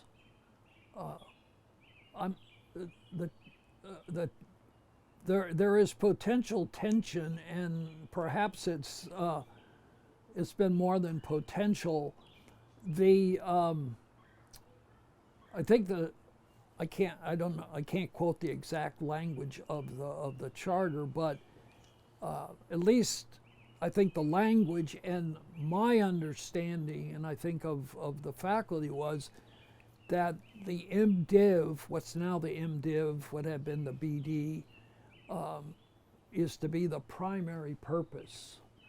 And when you broaden, does the primary remain primary? Yeah, I think Westminster's done a pretty good job of at least through my years involved in the faculty in maintaining a balance there. Yeah, I guess the real problems or the challenges, I think, come up for practical theology in that situation. My, say, teaching in New Testament or systematic theology, I'm always thinking about men in the ministry, but, I figured anything that I have to say that is true to God's Word is what anyone who wants to learn God's Word is going to benefit from. Yeah. So I've never felt tension in my courses about that, between respecting the primary purpose of pastoral training and doing that in a way that didn't shortchange non-ministerial track students. Yeah, I think people have looked at that differently. Question kind of that I'm interested in. I read an interview with VanTil after he'd retired. So I think it was mid to late 70s, and it was a transcript of question and answer. And he said at that point in the 70s that he thought his own legacy at Westminster was probably gone. I wondered what you thought about that. I wasn't there. I came as a student in '81, so I wasn't there for VanTil's teaching career. What do you think about that in light of Westminster's history? He's in the 70s looking back. Now we're 21st century. Like, what do you think? How would you assess those kinds of, I mean, that's a long thing, but give me your summary on that. Yeah. Well, I did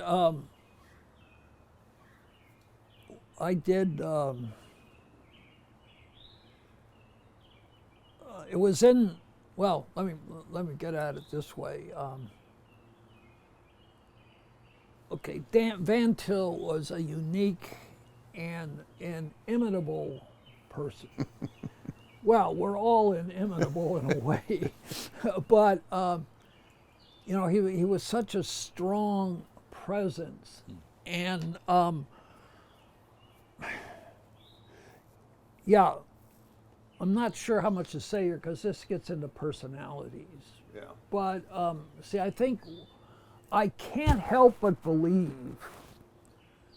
See, I'm not aware that VanTil made this statement. I'm hearing it from you. I don't think I've ever heard that interview, but I think VanTil was burdened about having, he didn't see a real theological son, someone who would come and be his, the apple of his eye as his successor, if I could put it that way. Right.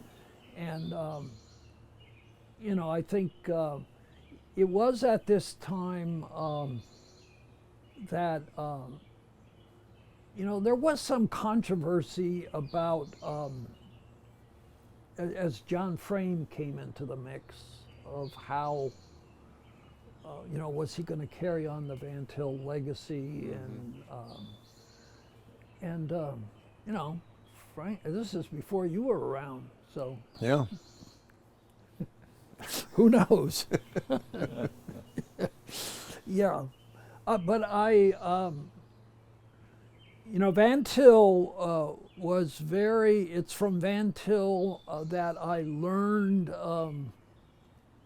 that I heard for the first time the isolation of the Reformed faith. And I think that was, very much related to his apologetics persona. But remember, well, I don't need to lecture you on this, but for VanTil, his apologetics was simply Reformed theology being true to itself. And particularly as Reformed when he talks about the isolation of the Reformed position, he's thinking particularly of the notion of the all-controlling decree. And that, every other form of, in the charitable and true sense, Bible-believing tradition doesn't really, they're always trying to find some measure of something that's outside, in some capacity in man that is outside the control of the decree. And I think that he might have had in mind that he wondered about the future of just how strong the Reformed influence was going to be. Mm-hmm. But maybe it was more on his apologetics and for the personal reasons. And I guess putting myself in his shoes at that point, I could understand why he would make a statement like that. Yeah. One more question again. By the way, some this kind of gets into an issue that Claire Davis always used to like to talk about. Between new school and old school, and between that really Presbyterian, there's two strands, those that want to be sufficiently ecumenical but want to stress Reformed distinctives, and those who want to tone down on the Reformed distinctives and accent the broader ties. I think VanTil would have been very definitely of the first, and I think that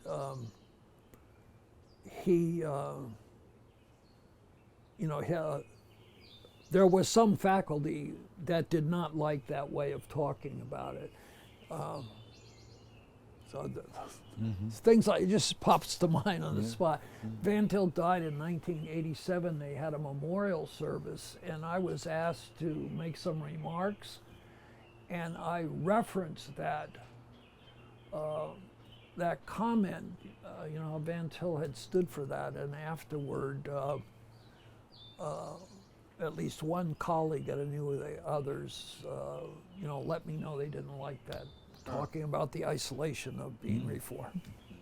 So speaking of legacy, let me shift a little bit to yours, and ask about the book that you've just completed the manuscript for. Is it In the Fullness of Time? And tell us a little bit about that book, what it is, what you're hoping it will do. We're all delighted it's been completed, and can't wait to get it. But tell us about the book and what's happening with it. Well, the book was generated.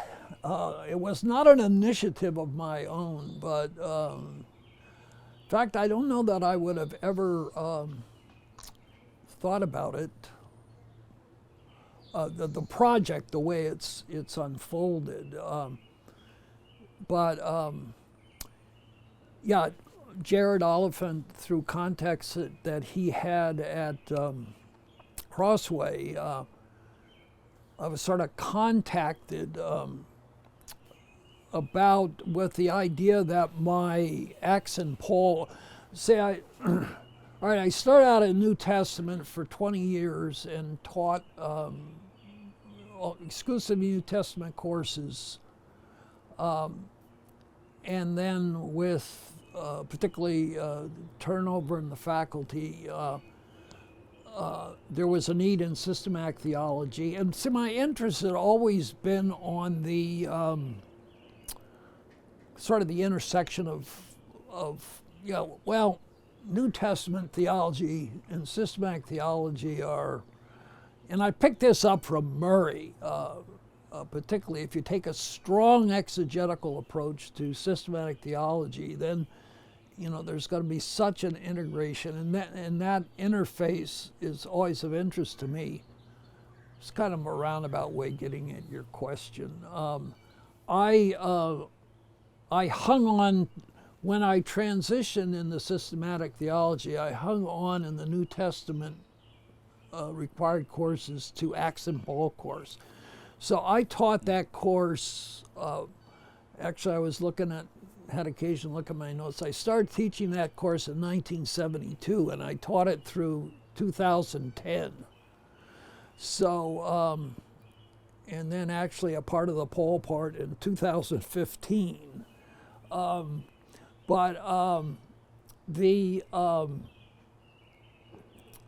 So the idea was the publisher, with the technology that's available, provided me with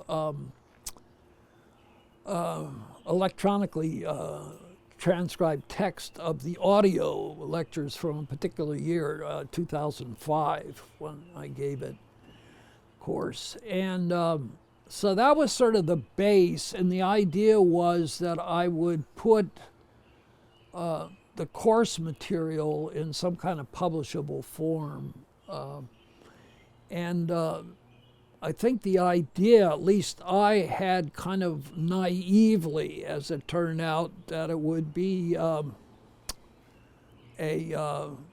sort of tweak these lectures, but as was commented earlier, putting something in writing, it's just different. But I'm mentioning all this because the shape of the course has determined the shape of the book for the large part.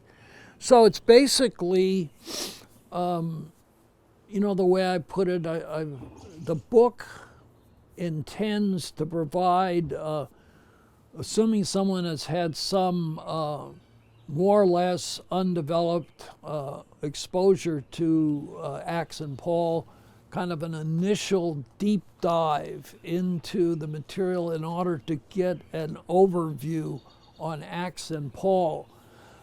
So I've focused as this was done in the course, I focused in the Acts part on Pentecost and its significance, stressing its redemptive historical historia salutis significance. And I've tried to develop things positively, but always in the background because this very much shaped the teaching of the course, are the whole emergence of the charismatic movement and the charismatic Pentecostal construal of Pentecost, which if you make the distinction between historia and ordo salutis, stresses the experiential and applicatory significance of Pentecost. I might just mention when I came on faculty in the mid-'60s and into the early '70s, that was when the so-called Jesus movement was in pretty full manifestation, and we began getting a number of students coming to Westminster out of typically being converted in college through through one or other form of charismatically oriented student ministry, but in their own development, interested in Reformed theology, but with charismatic convictions. And, well, just in terms of my own life, spiritual development, I was very challenged. What ought to be the expectation in my own life of the work of the Holy Spirit? Particularly, ought I be seeking to speak in tongues? And, challenged, I'm not that much older than the students I'm teaching at this point, and so I wrestle with a lot of issues. So that really brought a lot of that. I'm mentioning all that. That feeds into the way the Acts part got developed, and then the Paul part was it's developed more than in a different formatting than my dissertation work, but the dissertation work is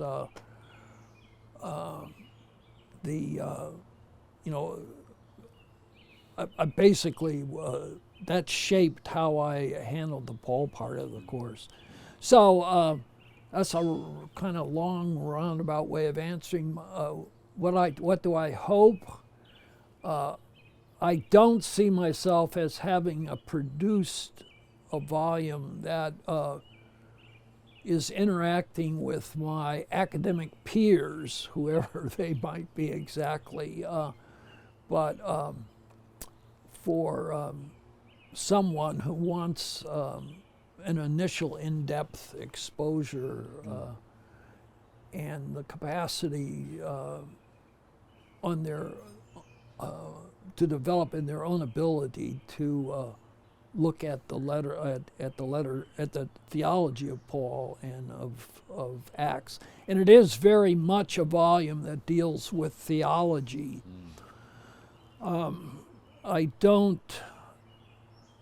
Any work in New Testament has to deal with background issues, introductory issues. In the course, I left that almost entirely to out of classroom assignments, and similarly in this volume.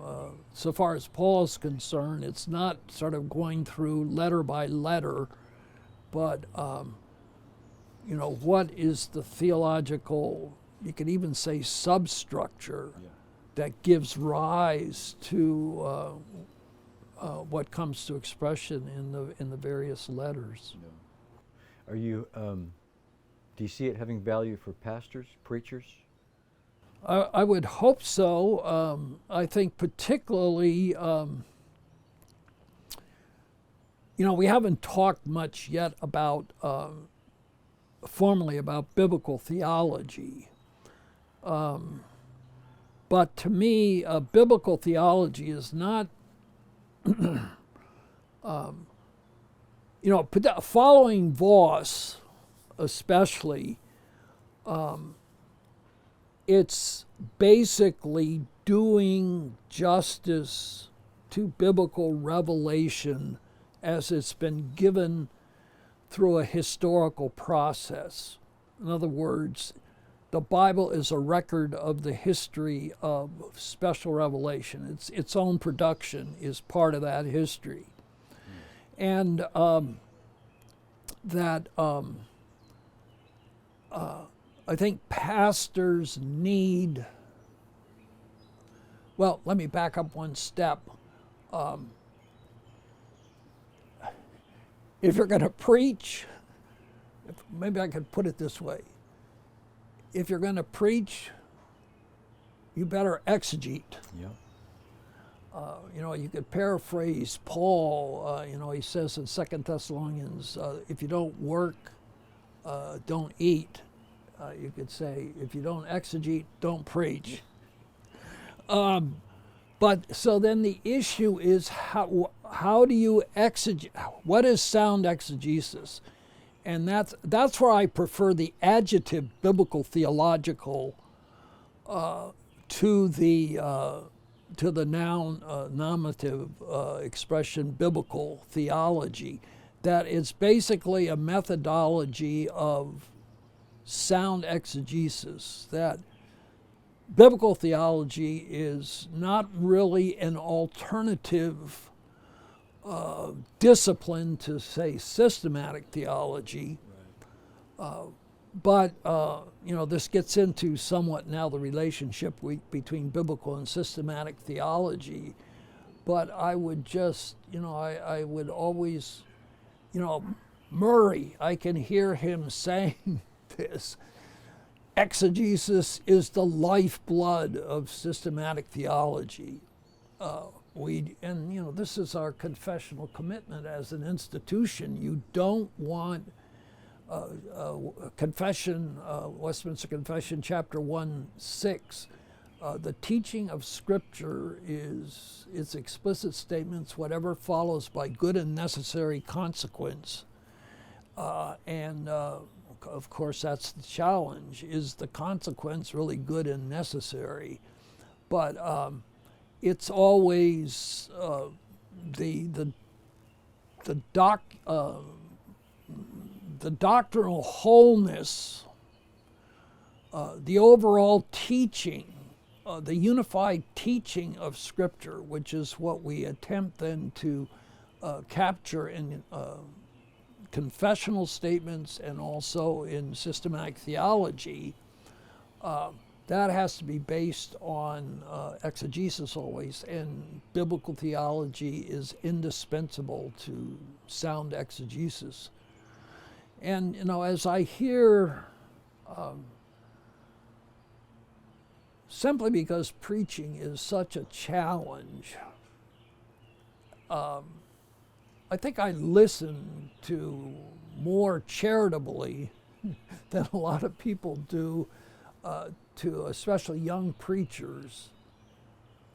But I hear preaching that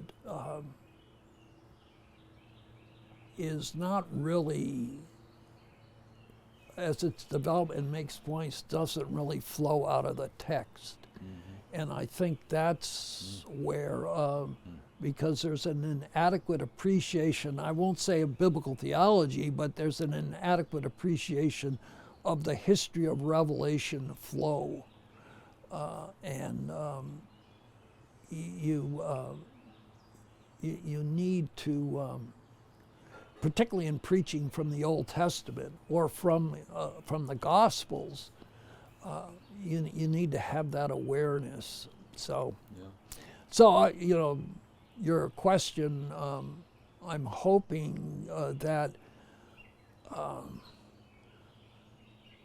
pastors and other teachers, but particularly pastors in preaching, this would be helpful to them in I think more with the Pauline material in the book of Acts in how to be truer to the text. Yeah. Well, if they pay attention, I mean, I know one preacher who's preaching it transformed when he sat in the class. So if they pay attention, I can only imagine it's going to equip a whole generation of preachers.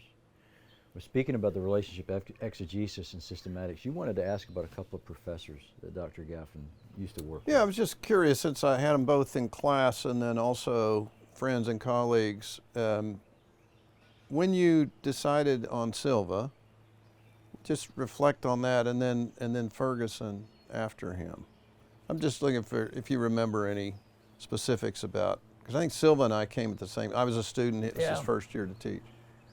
Well, Silva was one of the, I forget what year it was, the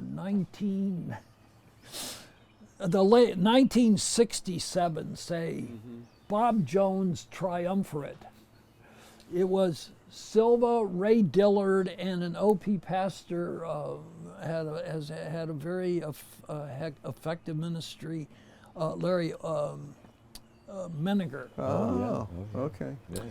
And they all came, and they came about the same time as Greg Bonson came. So that was quite. There's a class. That's a quite an interesting and gifted mix. Well, Silva was,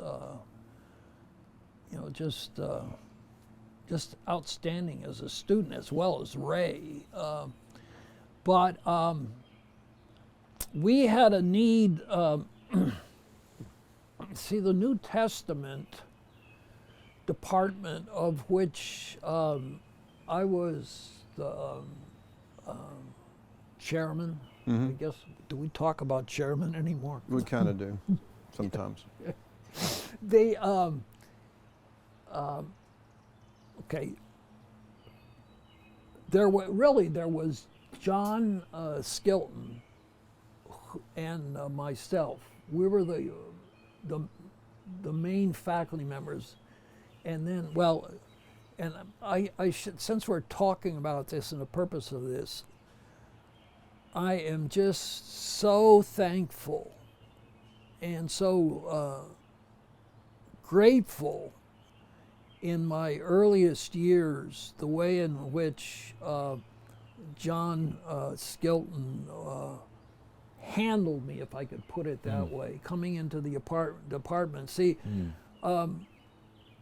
I came back from Germany, was working part-time for an insurance company to put bread on the table, and working on my dissertation. And then, but with Stonehouse death, I'm getting, there was need for someone in the department. So that's how I was brought into the department. But I'm here trying to get this dissertation done. This is the way I was fully committed to having the degree by the spring of 1966, and I got it in 1969. But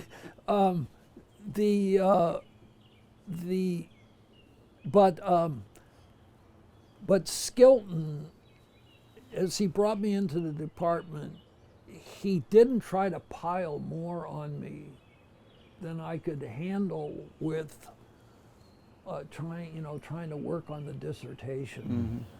But those were very demanding years with that kind of pressure. But anyway, George Fuller taught some New Testament. Oh, Philip Hughes came in, and of course that was quite because of his reputation and what he had to offer as a scholar. That was an important addition to the faculty. The issue there was,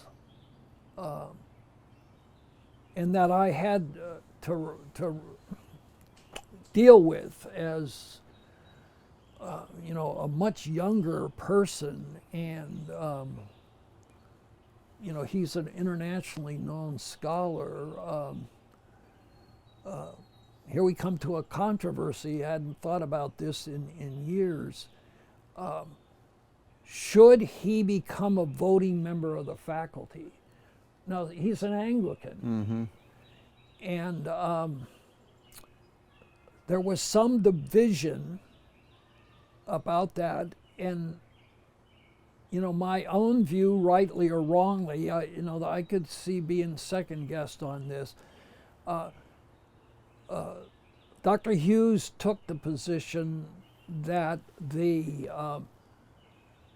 well, let's put it this way: he was not a divine right Presbyterian. That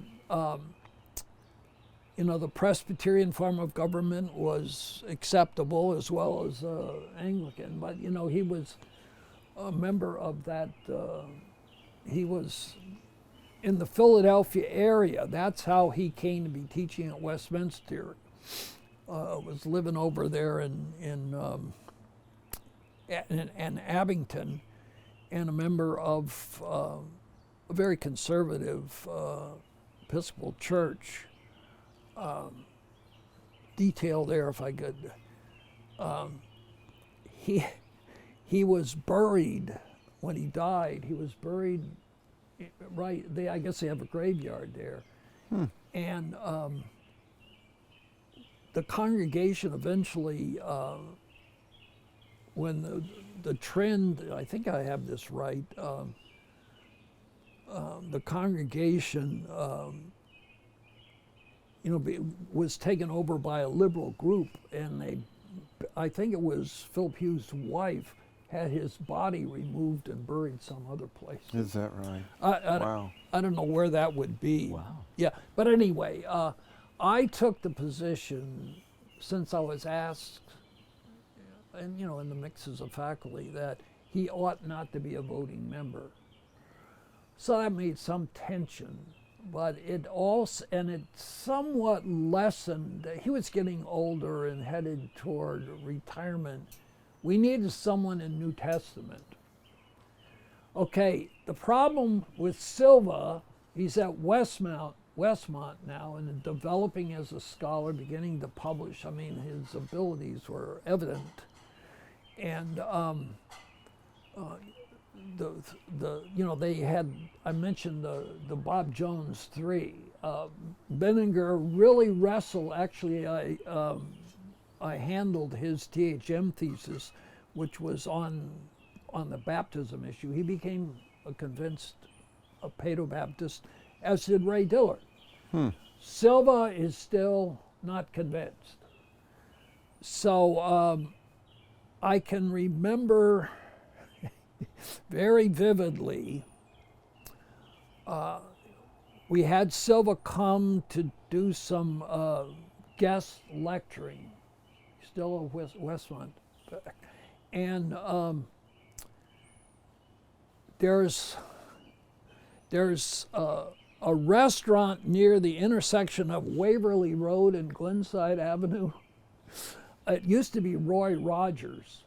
Anyway, it was Roy Rogers, and we went there for lunch, and we had this long talk, and I was discussing with him his reservations, going over the baptism issue, and I said to him, I just think you're being too scrupulous here. You basically are affirming a Paedo-Baptist position, something to that effect. And so as things worked out, he made that, he was ready to make that commitment, and that's how he came to Westminster. Huh. But that's a kind of a long answer. So he didn't debate you on that, but you said, I think you're affirming Paedo-Baptist. Did he say, okay, great? Or did he want to push a little? Or? Well, he'd been debating. I mean, he'd been going back and forth on that issue, I'm sure. Okay. Yeah, that was sort of an endpoint discussion. I'd never heard that story. That's great. Now, what about Sinclair? You're in systematics at this point. Could I just say one other thing? Sure. It's just interesting. Within the last 2 weeks, Silva had a bunch of films. I don't know what the technology would have been these are taken in 1969.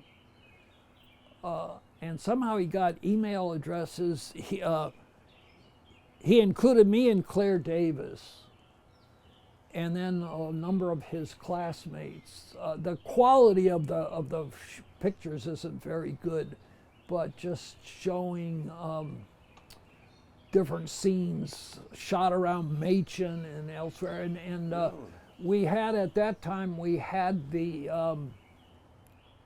graduation in the garden of Machen. And the speaker that year was Martin Lloyd-Jones.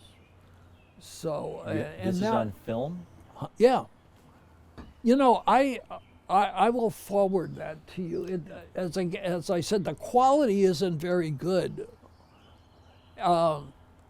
But I haven't had much contact with Silva. He's down in Florida.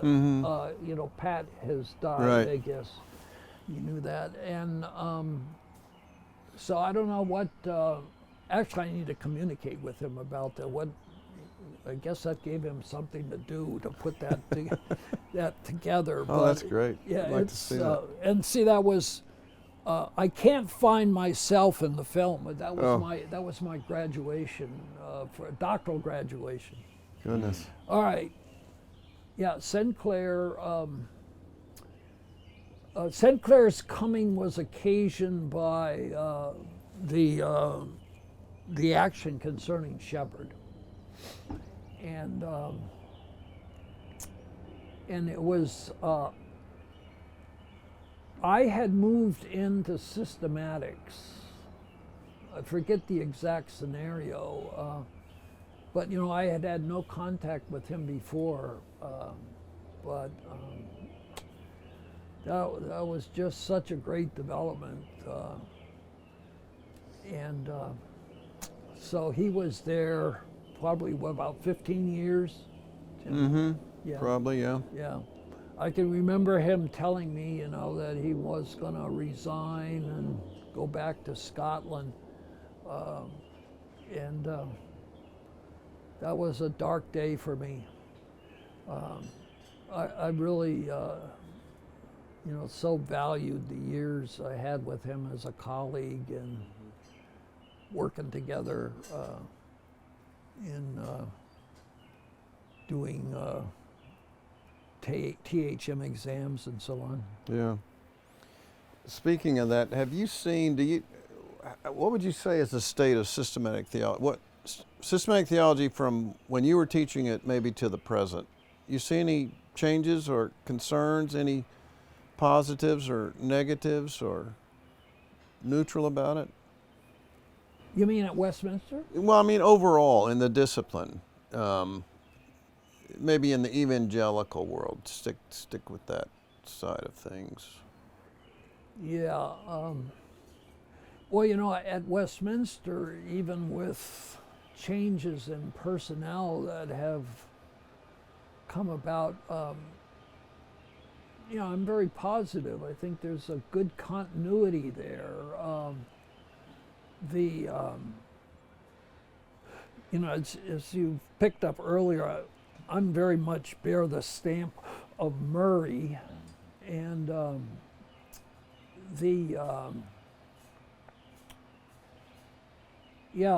think as far as I can see, there's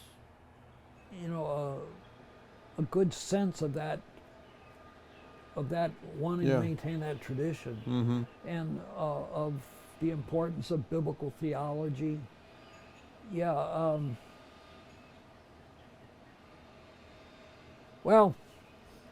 don't, the church, including whatever ways it goes about theological training, is,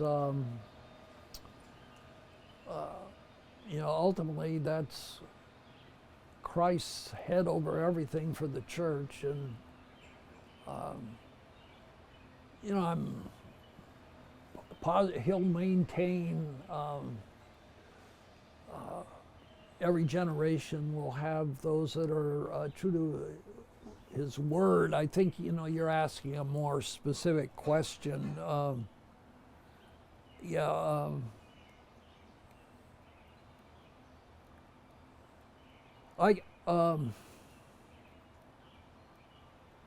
I think where people don't have some appreciation for VanTil, they're not going to be strong systematic theologians. Because, if you can, I like the way I would put it, VanTil more than anyone else has shaped my theological epistemology. And where, and I think that is, in that respect, VanTil builds on Bavinck, on Calvin. Mm-hmm. I don't know how well read VanTil was in 17th century theologians. This getting not to try to get too many irons in the fire here, but I gave the better part of my working activity from 2012 to 2017 working on translating that Vos dogmatics. Mm-hmm. And that, I'm mentioning that, well, that's sort of beside the point how much time I spent, but his knowledge at the age of 29 of Reform, the history of Reformed theology is just unbelievable. I don't think people appreciate that enough. It's, which is, as I sit today, I'm not sure what I'm expecting, but I just hope that,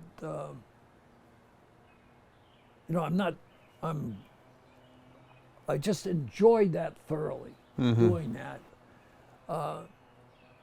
I just hope that volume gets his work gets the more attention than it appears to yet. It's sort of hard to tell what's going on, but yeah, I think where systematic theology strays away from being exegetically grounded and becomes sort of a philosophical, historical, theological undertaking, that I don't think that's in the best interest. Not that can't produce some good things, but recently I've had to put up with. I prefer not to mention the names. An article in the International Journal of Systematic Theology critiquing Vos, Murray, and me.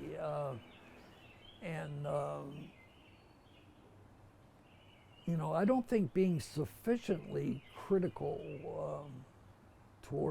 about non-Reformed theologians. I think those are matters of concern. Yeah. Good. Maybe I could pick up on that and start to move towards kind of last couple of questions. So picking up on that, what do you think are the most important? I'll give you the two last questions this way, and you can tackle them as you want to.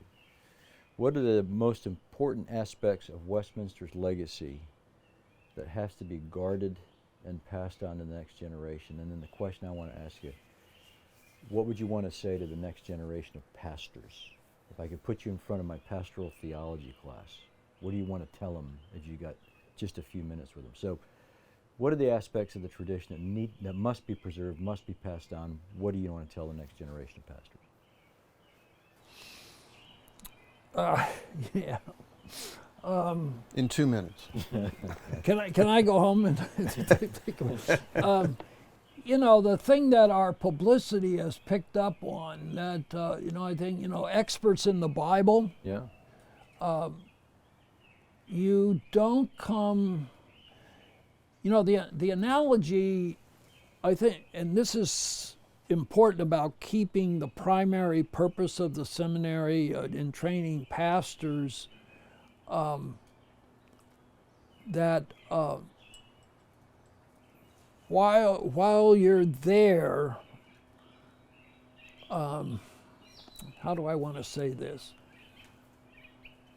What the seminary has to offer is absolutely essential to a pastoral ministry, if on the assumption that the heart of that ministry is sound preaching of the Word of God that does justice to it, as Paul says to the Ephesian elders, in not hesitating to declare the whole counsel of God. Yeah. And this is why I love the seal of the seminary. I don't know what its origin is. but the Passe Hebule, the whole counsel of God. I think that's been the strength of Westminster. That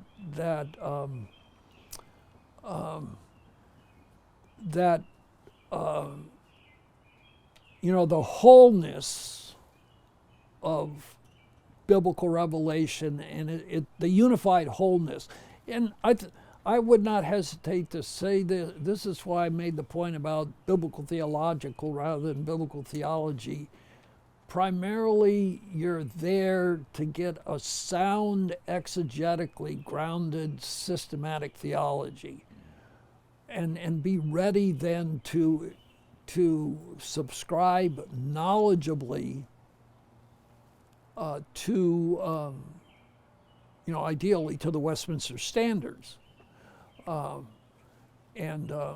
Just as a side comment to your earlier questions, I think this is where we ended up with some of the problems that we got in the Old Testament.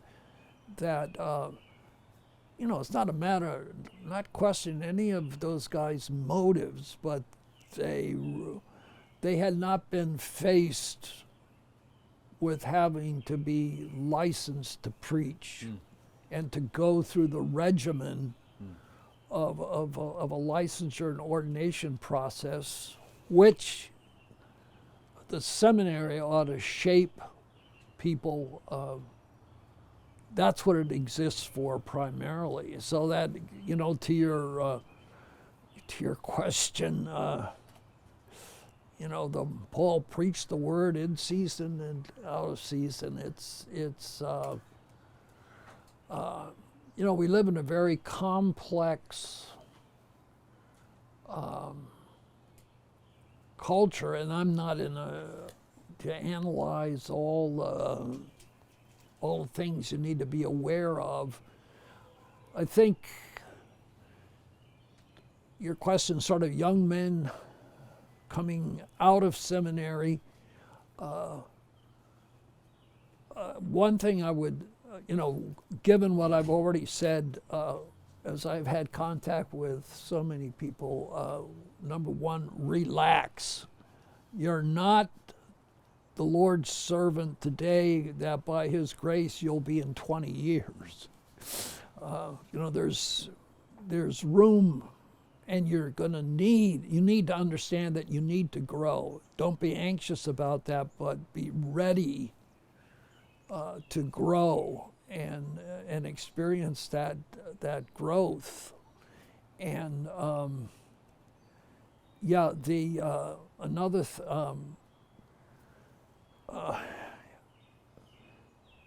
you minister the word in today's world, and that sets up, there are complexities, but remember what your competence is as a minister of the gospel. You need to recognize your limits. You're not some kind of Renaissance person. You serve the church, you serve the Lord of the church best as as can be said about your ministry, what Paul says about the reception of his ministry by the Thessalonian church, that you turn from idols to serve the living and true God as you wait for His Son from heaven, Jesus, whom He raised from the dead. I guess I'm back now to stressing the importance of seeing that redemptive historical context. See, that concretizes a gospel ministry without having to have an answer to every issue that's bubbling in the culture at this point. You can't be indifferent to them, but our ministry is not in the it interests me that the book of Hebrews is written to a certain audience who is anxious about their present situation. But you don't learn, I mean, when you come to introductory questions, it's pretty clear it was written to a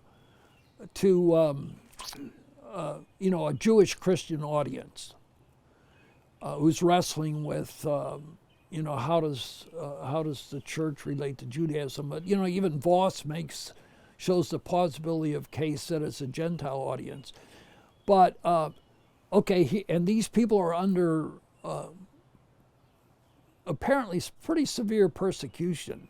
So somewhere there in the 50s, 60s of the first century, you learn nothing, or the writer says nothing to them about their immediate geopolitical circumstances, but he focuses on them. Christ has appeared once for all at the end of the ages to put away sin by the sacrifice of himself.